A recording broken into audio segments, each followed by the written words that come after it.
tema que me traz à tribuna é um tema que eu tenho tratado com muito carinho e eu sei que Vossa Excelência também. Eu vou falar hoje do Dia do Consumidor. Senador Valdir Hoppe, por que eu tenho tanto carinho com o Dia do Consumidor? Coincidência ou não, 15 de março. É o dia também do meu aniversário. É o dia do meu aniversário e o dia da defesa do consumidor. Então, eu não posso deixar desse dia, que recebi abraços de todos. Vossa Excelência está de parabéns, receba aí o abraço desta presidência, no Senado Federal, e com certeza absoluta de todo o povo gaúcho, que é no dia do Brasil, junto com os consumidores, que merecem todo o nosso respeito. Muito obrigado, senador Valdir Hoppe. Estamos juntos na mesma trincheira aí. Já falamos hoje de manhã, claro, durante a abertura, apresentei um voto de pesar, até suspendi algumas atividades que tinha em relação ao aniversário, como uma forma de solidariedade à família da nossa querida vereadora no Rio de Janeiro, que foi covardemente assassinada, mas eu já li de manhã o voto de pesar e com o apoio de todos os senadores. Senhor presidente Valdir Hoppe, a vida e a organização das sociedades possuem uma história que precisa ser recuperada a cada oportunidade. Ninguém pode negar que vivemos momentos difíceis no Brasil, em que uma série de fatos precisam de análises atuais que sejam bem estruturadas. Senador Valdir Hoppe, para esclarecer a população e evitar o controle indevido da opinião pública por vieses errôneos e até maliciosos. É com esse espírito que olhamos para esse dia, o Dia Mundial do Consumidor, festejado ou lembrado, debatido nesse 15 de março. Portanto, é o dia de hoje. A data é festejada, presidente, entre nós a partir não da nossa existência como consumidores. Já éramos, em um Brasil recente, consumidores antes da lei número 8.078, de 11 de setembro de 90. Mas não éramos levados em conta. Em suma, não tínhamos direitos claros, líquidos e certos na área de consumo. As pessoas foram exploradas nesse campo pelo tempo que foi possível. As empresas ofereciam os produtos que fabricavam, com as características que entendiam, e o consumidor restava apenas a aquisição ou não desses produtos, fossem eles adequados ou não ao consumo humano. Assim, até que a sociedade civil começasse a se organizar em defesa dos seus direitos. O que valia era a regra da exploração a qualquer preço. Essa história conhecemos bem no longo das nossas vidas. Foi exatamente assim com a escravidão, por exemplo. Sem nenhuma reação, o que vigora é a opressão no povo. O que existe de efetivo em uma sociedade autoritária, nunca se esqueçam disso, é o desejo egoísta daqueles que impõem a sua vontade. Senhor presidente, quando se fala em imposição, sem que a vontade popular seja o verdadeiro e único guia da sociedade, como deve ser uma sociedade democrática, não podemos aceitar. Nas quais reconhecemos claramente os princípios da dignidade da pessoa humana ou da vida, entre outros.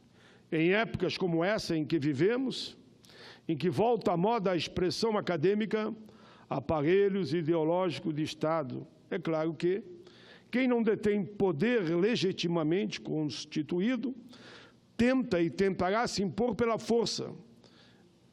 E, no caso do Brasil, pelo sucateamento de nossa querida pátria da maneira mais perversa e insidiosa possível, destruindo a educação pública, a saúde, vendendo nosso patrimônio, dispensando dívidas bilionárias, como foi o caso da CPI da Previdência, que poderiam ser usadas em políticas sociais.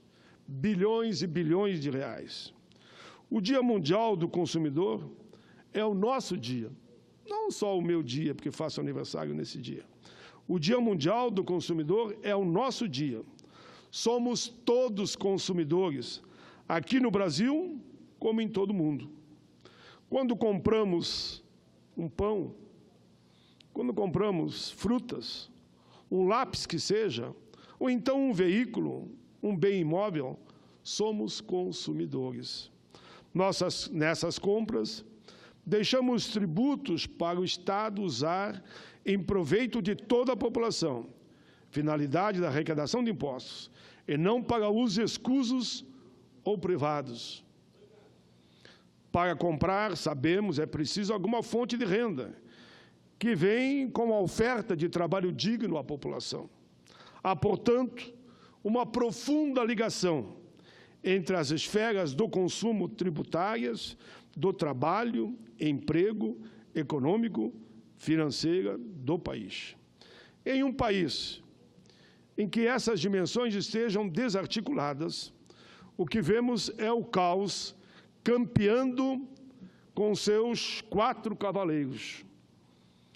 Primeiro, o da corrupção, o da venalidade, mas não gratuita, o da certa justiça partidária, que, felizmente, não atinge todo o poder, o da enormidade do emprego, da força, de modo inteiramente desnecessário.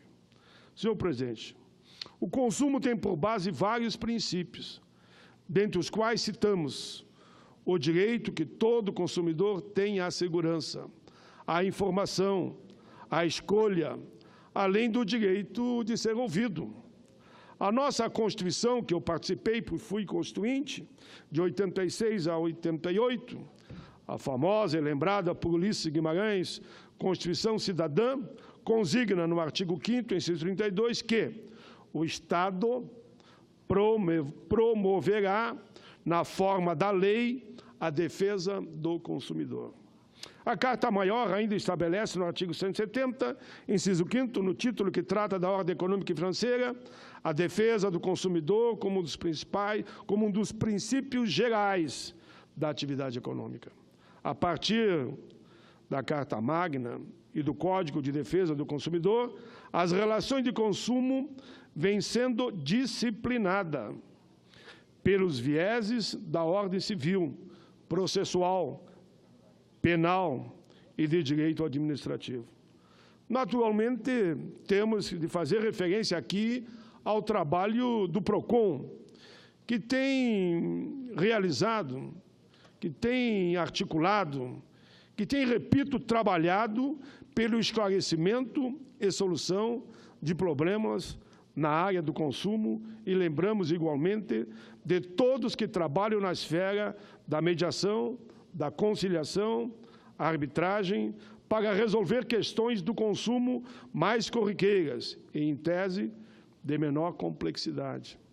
Além dos princípios aqui citados, podemos ajuntar os princípios da igualdade, da liberdade, da boa-fé objetiva, da repressão eficiente dos abusos. Princípios esses que foram sendo elaborados, doutrinária e de jurisprudência no curso do tempo, trazendo mais segurança contra a vulnerabilidade do consumidor. É preciso, presidente Waldir Raupp, enfatizar que a luta por esses direitos tem uma história secular, mas que começou a se resolver no Brasil há pouco mais de 4 décadas. E o fruto disso tudo existe graças às ações da sociedade civil organizada. Sem nós, o povo, lutando em todas as frentes possíveis, nada disso teríamos assegurado. Quem faz a história, não devemos esquecer, é a sociedade. Deve ser a sociedade, e não indivíduos autoritários ou parcelas sem representatividade demográfica dentro das sociedades. A pressão popular, que exige melhorias, mais discussões e melhores regras nas relações comerciais e empresariais, é o motor do movimento do consumidor. Procedeu à lei e moldou e amoldou, daí a sua importância. Como enfatizamos, presidente, o consumo vai de par com a empregabilidade e a recompensa pelo trabalho que permite o consumo, passamos a analisar o que isto significa no cenário atual brasileiro. Muita gente constatou, estarrecida, a aprovação recente de alterações na relação de trabalho que configuram um novo e terrível horizonte para milhões de brasileiros. O atual governo, a cada dia, cai nas avaliações de empresas internacionais que elaboram o risco Brasil para investimentos. O caos não se resume ao uso da força no Rio de Janeiro, contra o que já se levantaram até mesmo vozes dentro do próprio Executivo. O caos alcança a nossa economia. A incompetência do governo central tem destruído esperanças com suas ações desastrosas e o engessamento da sua própria incapacidade. Buscando o espetáculo, o slogan e a propaganda fáceis, o governo tenta em vão manipular os corações e as mentes do povo brasileiro, como disse aqui muitas vezes a ex-senadora Luísa Helena do Alagoas. Os dados mais recentes do Instituto de Pesquisa Nacional de Amostra de Domicílio Contínua, para o trimestre de novembro de 2017 a janeiro de 2018, apontam que a população desocupada, grosso modo, o número de desempregados com capacidade ativa no Brasil já chega a 13,2 milhões. São mais de 13 milhões de pessoas perfeitamente capazes que deixam de contribuir para o desenvolvimento do país. Não porque elas não queiram, mas porque a elas não é assegurado um trabalho digno. O economista André Calistri, frente a essa situação de desemprego que atinge a taxa de 12,2% no Brasil, comenta que estabilizamos em um ponto muito ruim. Segundo ele, estabilizamos no inferno. Com o desemprego estabilizado em um nível muito alto e a renda estabilizada num nível muito baixo, não há perspectiva de recuperação. O alto desemprego de homens e mulheres e os baixos salários gerados pela reforma trabalhista que está em curso, mas também pelo medo nessa tentativa frustrada da reforma previdenciária, atingem em cheio a economia familiar em todo o país. Sim, que bom que pelo menos não passou a reforma da Previdência. E aí caminharam para a intervenção no Rio. A aula de economia elementar nos diz que, sem a circulação de moeda pelas famílias, e vale lembrar dos cerca de 5 milhões de almas que voltaram para um patamar abaixo da linha da pobreza, nossa economia não vai crescer, pelo contrário, encolherá, com repercussões negativas na seara do consumo. O dado do PNAC, divulgado em 31 de janeiro de 2018 pelo IBGE, nos permite confirmar que 2017 foi o pior ano para o mercado de trabalho desde 2012. Dados do IBGE. O desemprego atingiu o maior nível da série histórica. A taxa de desocupação de pessoas maiores de 14 anos em 2012 foi de 7,4%. Em 2014, 6,8%. Atingiu 12,7% em 2017.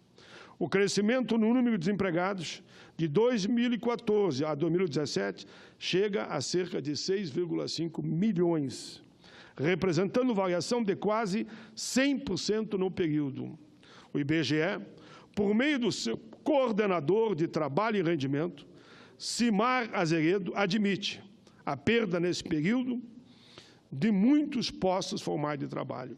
A precarização do trabalho é um fenômeno internacional, sabemos disso, capitaneado pela globalização em seus piores aspectos. No entanto, cada país deve lidar, Cada país deve lidar com a situação dentro da sua soberania e das suas particularidades.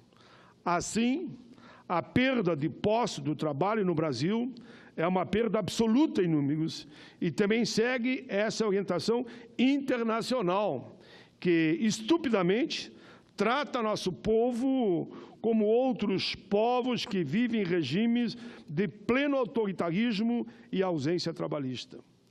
Os dados, podemos continuar, são mais que claros.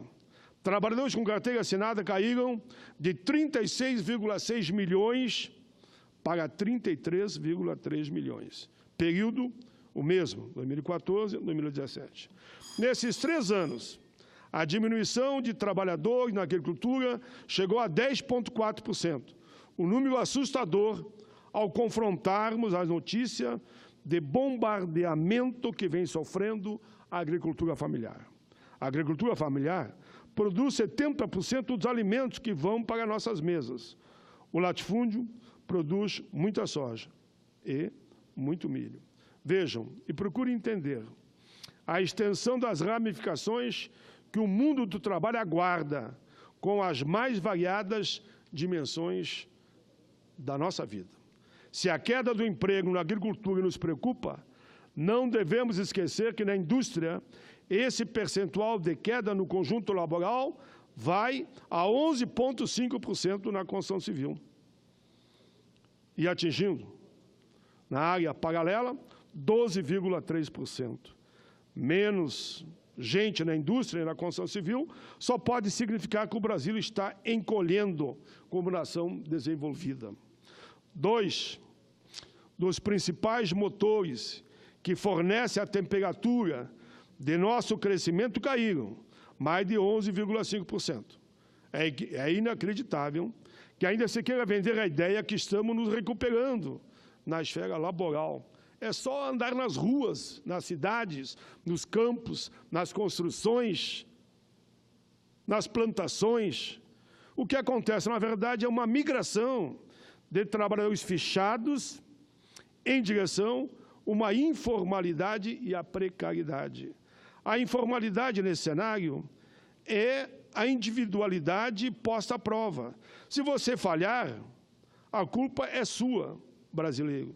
Se você não atingir as metas que tornam a vida digna, a culpa é sua, brasileiro.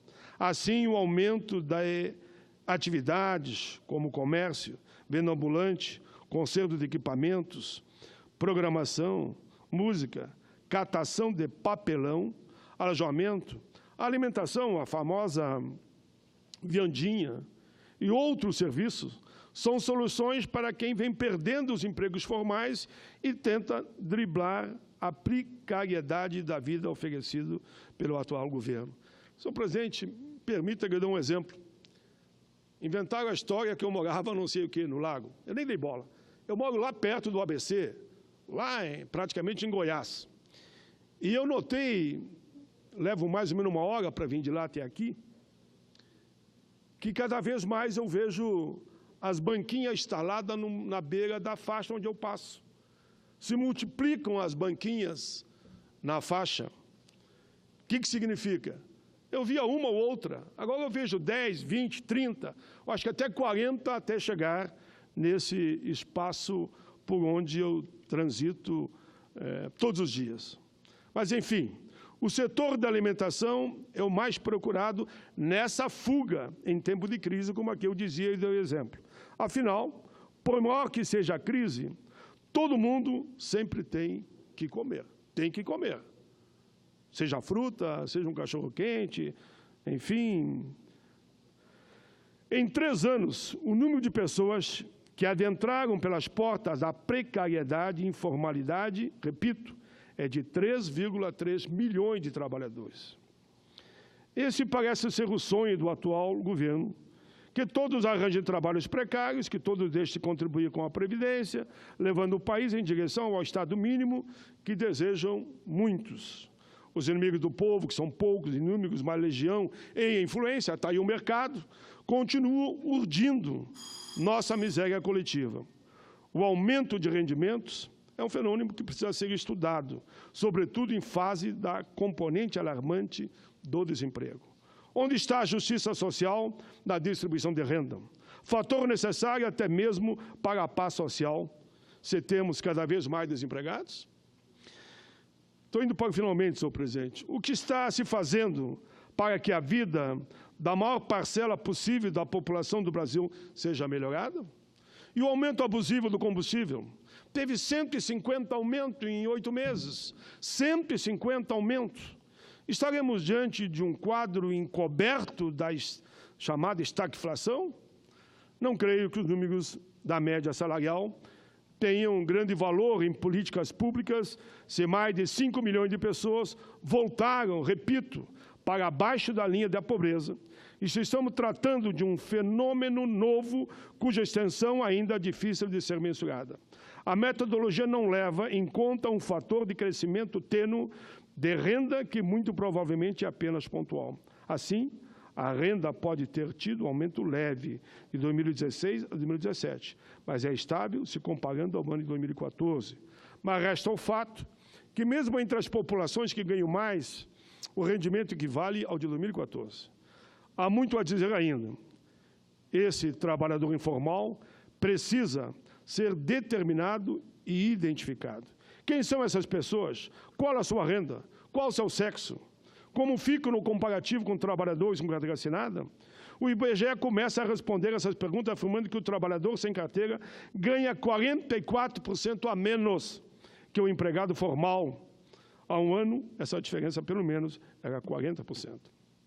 Além disso, o rendimento médio do trabalhador fichado foi R$ 911 maior que o trabalhador informal. Junte-se a isso a inexistência de férias, de incorporação de horas extras, 13º, enfim, aquele direito que é assegurado ao seletista. O aumento dos trabalhadores sem carteira assinada é o retrato da precarização, sem qualquer dúvida. Mesmo tendo qualificação, o trabalhador submete a salários menores para prover o desespero da família. Esse dilema atinge perto de 30 milhões de brasileiros desempregados ou subempregados. O trabalho por conta própria ficou com rendimento médio de R$ 1.567, pouco superior ao dos que labutam na informalidade, porém 25% menor que o valor auferido pelos que trabalham fichado, ou seja, quase 30% a menos. Os empregados domésticos receberam no último trimestre de 2017 R$ 852, valor menor que os R$ 937 em vigor, ou seja, menor que o salário mínimo. Empregados que tiveram queda 1,6% de crescimento alcançaram o patamar de 5.055 no total. Senhor presidente, todos os dados são importantes, eu quero ir para os finalmente, para ouvir Vossa Excelência. Já estamos constatando a diminuição na contribuição previdenciária, com reflexo negativo para as contas da Previdência. Vou lembrar aqui o trabalho da CPI. Execute os grandes devedores, eles devem mais de R$ 1 trilhão em dívida ativa. Nem estou falando das outras dívidas da Constituinte para cá, aí vou falar de 3, 4, 5 trilhões. A destruição não atinge apenas empresas nacionais ou personalidades com as quais não se conseguem produzir provas mínimas que não sejam um mero convencimento íntimo, mas alcança com seu aspecto mortal a ideia de homem que queremos construir para o futuro do nosso povo. Senhor presidente, a naturalização da corrupção e a clara deferência, fatos sorridentes como chefe de facções criminosas, como temos vendo, está nos jornais, facções que mandam. Eu vi o caso do Ceará, fiquei muito preocupado, e vejo o caso todo dia do Rio de Janeiro. E não pense que outros estados também não estão avançando, porque estão mesmo. O chefe das facções criminosas viralizam, senhor presidente, nas redes sociais. Tem levado o nosso povo a desacreditar em políticas pontuais.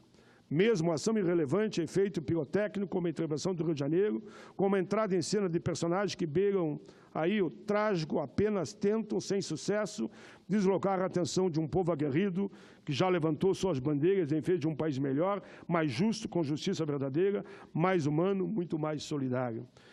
A última parte, senhor presidente, é o que todos nós olhamos com cuidado e desvelo para o nosso querido povo. O povo. Queremos, sim, mais liberdade, mais unidade, mais condição de vida. O artigo 170, inciso 8º da nossa Constituição, estabelece, com o princípio de ordem econômica, a busca do pleno emprego. Queremos reforçar esse princípio com esse discurso, com o princípio da defesa do consumidor, garantido no inciso 5º artigo da Carta Magna. Assim, senhor presidente, termino dizendo, por mais democracia, por mais liberdade e um país que realmente garanta os direitos dos consumidores. Eu agradeço, senhor presidente, a tolerância de Vossa Excelência, terminamos.